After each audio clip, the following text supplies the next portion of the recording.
মা অন্নপূর্ণার কাছে কেন ভিক্ষা চেয়েছিলেন ভগবান শিব, জেনে নিন পৌরাণিক কাহিনী। পার্বতীর অন্য এক রূপ হলো অন্নপূর্ণা দেবী, অন্নদা বলে পরিচিত।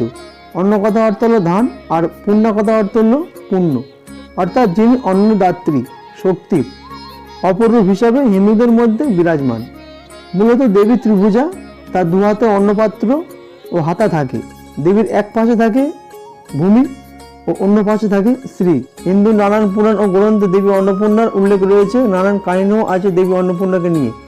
সেগুলোর মধ্যে রয়েছে ব্যাস কাশী প্রতিষ্ঠার উপাখ্যান ও এছাড়া রায় গুণকর ভারতচন্দ্র দেবী অন্নপূর্ণার মাহাত্ম্য বর্ণনা করে অষ্টমঙ্গলা কাব্য রচনা করেছিলেন। কিংবদন্তি অনুসারে এমন একটি সময় এসেছিল যখন পৃথিবীতে খাদ্য ও জল ফুরিয়ে যায়, চারিদিকে অভাব দেখা যায়, হইচই পড়ে যায়।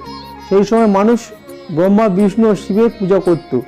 তার ভক্তদের ডাকে শুনে শ্রীহরি বিষ্ণু ভগবান শিবকে তার যোগ নিদ্রা থেকে জাগিয়ে পুরো ঘটনা বলেন। তখন ভগবান শিব মা পার্বতীর কাছে থেকে সন্ন্যাসী রূপে এসে ভিক্ষা চেয়েছিলেন। ভগবান শিব মাতা অন্নপূর্ণার কাছ থেকে ভিক্ষা নিয়ে এসে পৃথিবীতে আসেন এবং সমস্ত মানুষের মধ্যে খাদ্য বিতরণ করেন।